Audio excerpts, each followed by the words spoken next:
진실을 파헤칩니다. 진짜 뉴스와의 정면 승부. 신율의 뉴스 정면 승부.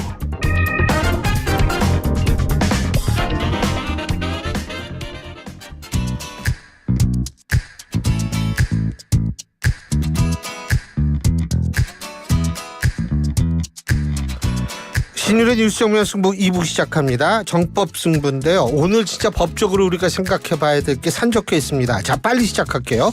오늘 나와 계신 두 분 소개해드리겠습니다. 한 분씩 소개해드리죠. 먼저 김성수 변호사 나와 계십니다. 어서 오십시오. 안녕하세요. 예, 그리고 이동훈 변호사님이십니다. 어서 네, 오십시오. 안녕하십니까. 예, 이거 빨리빨리 해야 돼요. 이거 할 게 너무 많아 오늘. 자, 좀 아까 서울 고법에서 이제 판결을 내린 거. 그러니까 의대 증원 집행정지 항고심을 각하 기각이라고 돼 있습니다. 네. 이 각하라는 거는 독재 정권 시절에 대통령 보고 불렀던 그 각하는 아닐 거고 이 의미가 뭔지 일단 이동훈 변호사님 말씀해 주시죠. 네, 일단 그 의대 교수 전공의 의과대학 준비생들 신청은 이제 1심에서 그랬잖아요. 이게 이제 법률사에게 보호되는 이익이 없다. 너희들이 이 사건 처분으로 인해 가지고 그 행정소송 같은 경우에는 이제 내가 여기 이 처분으로 인해 갖고 법률사의 보호 이익이 있어야 내가 이제 행정심판을 청구를 하든. 그러니까 내 이익이 이게 손해 보는 게 있어야지. 네. 이거 신청한다 이거죠. 네. 그래서 그 의과대 교수 전공의 의과대학 준비생들은 1심과 마찬가지로 이 사건 처분의 직접적인 상대방이 아니고 제3자다 해서 이제 각하를 했습니다. 그런데 이게 1심하고 다르게 기각이 나온 부분이 어디냐고 하면은 의과대학 재학생들입니다. 의과대학 재학생들은 이게 헌법, 교육기본법, 고등교육법 등 이제 관련 법령상에 그 법률사 보호대 이익 그게 뭐냐? 학습권. 이 학습권이 침해 당할 수 있다라고 해가지고 얘들은 원고 적격이 있다. 법률상에 보호되는 이익이 원고 있다. 적격이란 건 뭐냐면 니들이 소송을 걸 수 있는 자격은 된다 이 얘기죠. 네, 그렇죠. 그리고 이 사건 처분으로 인해 가지고 회복하기 어려운 손해를 예방하기 위한 긴급한 필요성까지 인정을 받았어요. 그런데 문제가 뭐냐? 이게 당신들의 집행정지가 공공법리에 중대한 영향을 미칠 우려가 있다라고 해갖고 집행정지에 대해서 기각을 결정을 했습니다. 그러니까 간단히 해서 의대 다니는 학생들 당신들은 자격은 있지만 네. 예? 자격은 있지만 당신들이 요구한 거는 내용은 아니다. 이게 기각이죠. 예. 설명을 드리겠습니다. 이게 조금 이놈은 예. 법이 너무 용어가 너무 어려워가지고 예. 특히 이게 행정소송이 특히나 더 복잡하기는 한데 이게 제가 좀 법조문부터 설명을 드리겠습니다. 이게 네. 어려운 거여서 다시 한번 좀 설명을 드려도 좋을 것 같아서 일단 행정소송법 12조를 보면 이게 지금 현재 이 의과생이라든지 의사분들 이런 분들이 제기했던 것이 어떤 것이냐면 이 의대 증원을 한다라는 그 결정을 했지 않습니까? 그리고 이걸 이제 통지를 했는데 이 부분을 행정처분으로 보는 거예요. 예. 행정처에서 한 처분이기 때문에 행정처분이고 이 처분에 대해서 취소를 하겠다라고 하면 이 행정처분에 대한 취소니까 행정소송이 돼요. 그러면 이 취소소송 같은 경우엔 행정소송법 12조에 뭐라고 나와 있느냐면 이 원고 적격에 관해서 취소소송은 처분을 취소를 구할 수 있는 법률상 이익이 있는 사람만 제기할 수 있다고 돼 있어요. 이해 당사자겠죠. 그렇죠. 그렇게 되는 건데 이게 1심에서는 각하가 전체가 다 나오면서 뭐라고 이제 선고를 했었냐면 이 처분을 받은 당사자는 학교의 총장이다. 그렇기 때문에 총장이 원칙적으로 법률상 이익이 있는 자이고 이 학생이라든지 의사라든지 이런 분들 같은 경우에는 이 법률상 이익이 있다고 보기 어렵기 때문에 각하가 나왔었던 거예요. 근데 이번에 이 항고심에서는 지금 그때 그 각하가 나왔던 게 다 이제 신청이 올라갔었던 건데 교수, 전공의, 의과대학 준비생은 이 법률상 이익이 있는 사람이라고 볼 수가 없으니까는 아예 각하 동일하게 간 것이고 다만 의과대학 재학생들 같은 경우는 어떤 주장을 했었냐면 내 학습권이 침해된다. 의대 증원이 되면 학교에 이런 기자재나 이런 게 한정돼 있기 때문에 학습권이 침해가 되기 때문에 이 부분에 대해서는 법률상 이익이 있다라고 했더니 법원에서 그러면 재학생들은 법률상 이익이 있는 사람이네. 이렇게는 봐줬고 그리고 이게 행정소송에서 집행정지라는 게 어떤 거냐면 행정소송에 대해서 취소소송을 제기한다 그래서 이 행정처분이 바로 효력이 없어지는 게 아니기 때문에 집행정지라는 걸 따로 해야 돼요. 이 효력을 정지 잠깐 해달라. 소송 끝날 때까지. 이게 집행정지인 건데 집행정지를 위한 요건이 뭐냐면 일단 취소소송을 제기를 할 것. 그러니까 소송으로 싸울 거니까 잠깐 정지해 주세요. 취소소송을 제기할 것. 그리고 또 한 가지가 이게 지금 정지 안 해놓으면 회복하기 어려운 손해가 있을 것. 이게 뭐 정말로 지금 같은 경우에 바로 이제 증언되면 회복할 수가 없지 않습니까? 소송을 한다고 하더라도. 그래서 그게 있고 또 이제 예방을 필요한 긴급한 필요성이 있을 것. 그리고 또 한 가지가 이 공공복리에 중대한 영향을 끼칠 우려가 없을 것. 이게 또 하나가 있습니다. 그런데 이번 같은 경우에 재학생분들은 일단은 그 각하의 대상은 아니고 원고 적격은 있지만 그리고 회복하기 어려운 손해를 예방하기 위한 긴급한 필요성은 있는데 다만 이 부분 판단에 있어서 공공복리에 중대한 영향을 미칠 우려가 있기 때문에 결국엔 기각이다. 이렇게 판단이 난 거예요. 자, 이게 이제 그럼 의사단체들이 가만히 있겠어요? 일단은 이제 대법원에 상고를 하겠죠. 상고를. 근데 그 대법원에 상고를 하면 이게 보통 오래 걸리죠? 보통 사고심 같은 경우에는 이제 아무리 빨라도 3개월 정도. 아유, 그러면 안 돼요. 그러면 안 돼요. 왜냐하면 교육부에서 내년 입학 정원 지금도 예년에 비하면 좀 늦은 거거든요. 근데 지금 집행정지라는 게 이미 기각이나 각하가 됐기 때문에 이제 처분을 하는 데는 문제가 없습니다. 물론 이제 대법원에서 이거를 뒤집을 우려도 있을 수는 있지만은 그래도 지금 상황에서 법상으로는 이제 그 정부에서 이러한 처분이나 향후 절차를 이행해 나가는 데는 그건 밀고 나갈 수가 있다 이거군요. 네, 그렇죠. 예. 근데 이런 결정이 내려졌다. 이게 뭐 사실은 우리가 따지고 본다면 의사분들의 주장이 전부 틀렸다 이런 의미는 아니잖아요. 그죠? 맞습니다. 지금 이게 집행정지가 받아들여지지 않은 것이지 본안 소송에서 어떻게 될지는 모르는 거예요. 이게 실제로 의견이 뭐 주장이 어떻게 맞다 틀리다를 판단해 주는 건 본안 소송이라고 할 수가 있는 것인데 이번에 지금 나온 것은 집행정지인 거거든요. 예. 이 집행정지라는 것은 그 요건을 그 집행정지 말씀드렸던 요건 있지 않습니까? 뭐 긴급성이라든지 이런 부분에 대한 충족이 되었느냐가 가장 큰 쟁점이었는데 그 부분이 일단은 인정이 안 됐던 것이고 본안 소송에서는 다르게 판단이 나올 수도 있고 원고 적격에 대해서도 본안 소송에서는 취소 소송의 당사자라고 볼 수도 있기 때문에 그런 부분까지도 좀 지켜볼 수 있습니다. 그러니까 의사들은 뭐 계속 더 반발을 하겠죠. 네, 그럴 가능성이 높습니다. 그리고 지금 지금 고법 판결로 인해 가지고 사실 의대생들이 이제 원고 적격을 인정을 받았기 때문에 향후 취소 소송에서도 첨예한 다툼이 있을 것으로 예상이 됩니다. 사실 이때까지는 이제 전부 다 원고 적격을 인정받지 못해가지고 취소 소송에 있어서는 조금 어려움이 예상이 되었었는데. 그걸 인정을 받았으니까. 네, 여기서 이제 원고 적격 인정받았으니까 자신들의 이 처분에 대해서 다툴 여지가 생겨버린 거죠. 그러니까 더 능동적으로 더 액티브하게 소송에 임할 가능성이 있다 이 말씀이시죠? 네, 제 예상은 그렇습니다. 근데 이제 중요한 거는 뭐냐면 하지만 지금 정부가 원래 안대로 밀고 나갈 수 있으면 내년에 증언은 이제 기정사실화로 받아들이지 이걸 막을 수 있는 방법은 법적으로 사라진 거 아니겠어요? 지금 재항고를 할 수 있습니다. 재항고를 할 수 있는데 이 재항고 같은 경우에 행정소송법상 집행정지의 효력에 대해서 이걸 또 다시 정지하는 그런 효과는 없거든요. 그렇다 보니까는 정부에서는 일단 지금 현재 이제 진행돼야 될 그런 뭐 수시 모집 요강을 발표해야 된다든지 이런 것들 있지 않습니까? 대기업에서 어떤 승인을 내줘야 되고 그러니까요. 예. 그래서 그렇게 진행을 하게 되는데 그렇게 진행을 하게 되면 결국에는 이번 연도에는 이제 계속 입시 요강이 진행이 될 수밖에 없기 때문에 그러면 집행정지에서 이제 대법원에서 판단을 할 때도 결국에 그러면 공공에 또 다시 큰 영향을 미칠 수밖에 그렇죠. 없어서 또 이걸 이유로 해서 기각이 또 될 수가 있을 것 같아요. 사실 많이 말해요.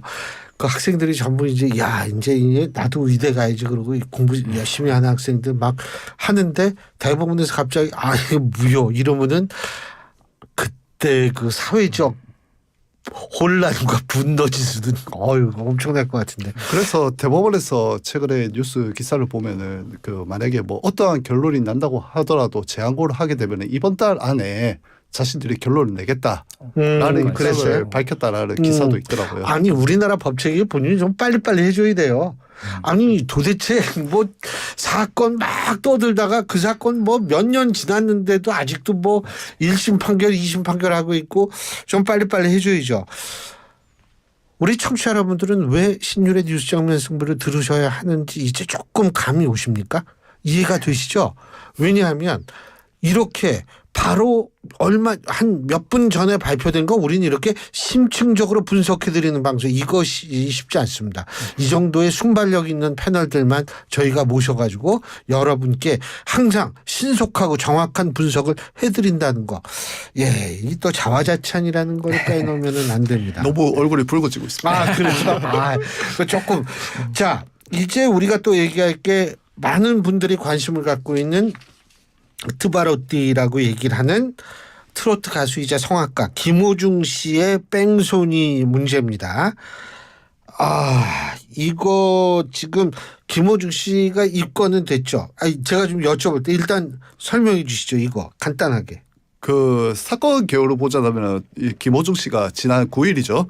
그 11시 40분쯤 밤 11시 40분쯤 그 강남구 압구정도 한도로에서 차를 몰고 가다가 많이 영상을 보셨을 것 같습니다.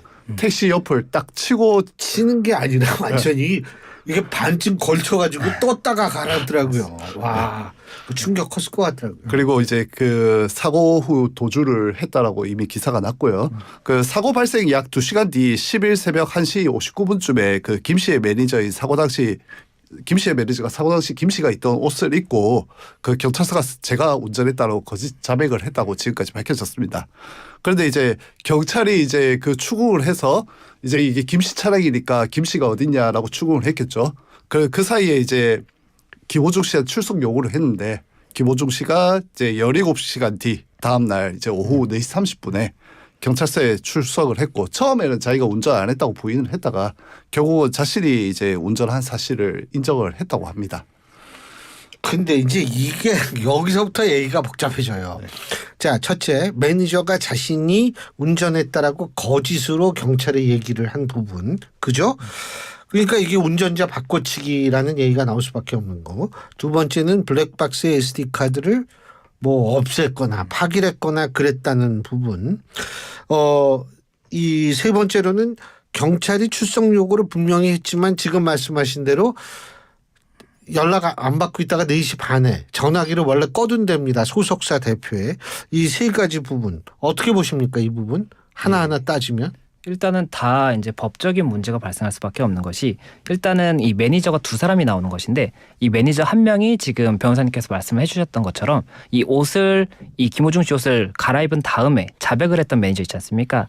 이분 같은 경우에는 범인 도피죄가 인정될 가능성이 굉장히 커졌습니다. 일단 사실 자체를 시인을 하고 있기 때문에 그런 범인 도피죄가 인정이 될 수가 있고 형법상 이 부분은 굉장히 조금 중하게 처벌될 수가 있거든요. 이 3년 이하 징역 또는 500만 원 이하 벌금입니다. 그래서 이 부분 일단은 발생할 수가 있고 여기서 이제 쟁점이 되는 것 하나가 이 범인 도피를 해달라. 그러니까 이걸 너가 대신 가서 자백해달라라고 이야기를 지금 이 소속사 대표가 자신이 시켰다라고 이야기를 하고 있는데 또 일각에서는 김호중 씨가 직접 한 것이 아니냐 이런 의문도 나오고 있는데 이렇게 돼서 만약에 범인 도피를 해달라라고 얘기했으면 그건 교사범이 됩니다. 그래서 범인 도피 교사로 처벌되는 사람이 있을 것이고 만약에 김호중 씨가 이 교사 해달라라고 얘기는 안 했다고 하더라도 만약에 이 옷을 갈아입었는데 그 옷이 사고 당시 옷이거든요. 그럼 김호중 씨가 입고 있던 옷을 입고 간 거지 않습니까? 네. 이거를 그러면 이유 없이 옷을 빌려서 갈아입고 갔진 않았을 거기 때문에 이 부분 그런 범인 도피 방조의 가능성도 있습니다. 그러니까 시킨 건 아니라고 하더라도 제가 대신 자백할게요. 그렇게 해라고 도와줬으면 방조가 되거든요. 그래서 범인 도피 방조까지도 검토가 될 수가 있어서 이게 쟁점의 하나가 될 수가 있고 또 그리고 다른 매니저 같은 경우에는 블랙박스 지금 메모리 카드가 없어졌다고 하는데 다른 매니저가 그걸 자기가 인멸했다라고 지금 자백을 한 걸로 알려져 있거든요. 그렇다 보니까는 이렇게 되면 이건 또 증거인멸죄가 됩니다. 형법상의 증거인멸죄인데 이것 같은 경우에도 5년 이하 징역이나 700만 원 이하 벌금의 형이 규정이 있기 때문에 이 부분도 이제 처벌이 될 수가 있을 것이고 이것도 만약에 누군가 교사나 방조를 했다고 한다면 그 관련자도 또 교사나 방조로 같이 처벌을 받을 수가 있을 거예요. 그런데 여기서 이제 음주운전이냐 아니냐에 대해서가 사실은 관심이 굉장히 많은 부분인 것 같은데 이 음주운전 같은 경우에는 이 음주운전 판례가 있습니다. 이게 저희가 음주운전을 한 것 같으면 기계로 부는 부분이 있지 않습니까? 그걸 불었을 때는 음주운전이 거의 대부분 다 인정이 되는 것인데 이게 불지 않고 그 나중에 몇 시간 뒤에 이제 발견이 됐고 그 다음에 뭐 술집을 들렀던 정황이 있다라고 하더라도 CCTV로 술집에 이렇게 술잔에다 입을 대는 것까지 있다고 하더라도 판례상 음주운전으로 인정이 안 되는 가능성이 높은 게 음주운전이라는 것이 술만 먹었다고 해서 다 되는 것이 아니라 혈중 알코올 농도가 0.03 이상이어야 되거든요. 그런데 이 0.03 이상이었는지를 증명할 수가 없는 겁니다. 술을 마셨다고 하더라도 그 사람이 그 사고를 낼 당시 그리고 운전을 할 당시에 0.03 이상인지를 증명할 수가 없기 때문에 판례가 인정을 안 해줘요. 저는 그게 이해가 안 되는 게 예를 들면 CCTV가 있다 그러면 계속 쭉쭉 마시는 장면이 한 2시간 동안 계속 막 몇 잔 마시는 장면이 나오는데 야 이게 우리가 측정을 안 했으니까 우리가 이게 저 사람 0.03이 안 될 수도 있어.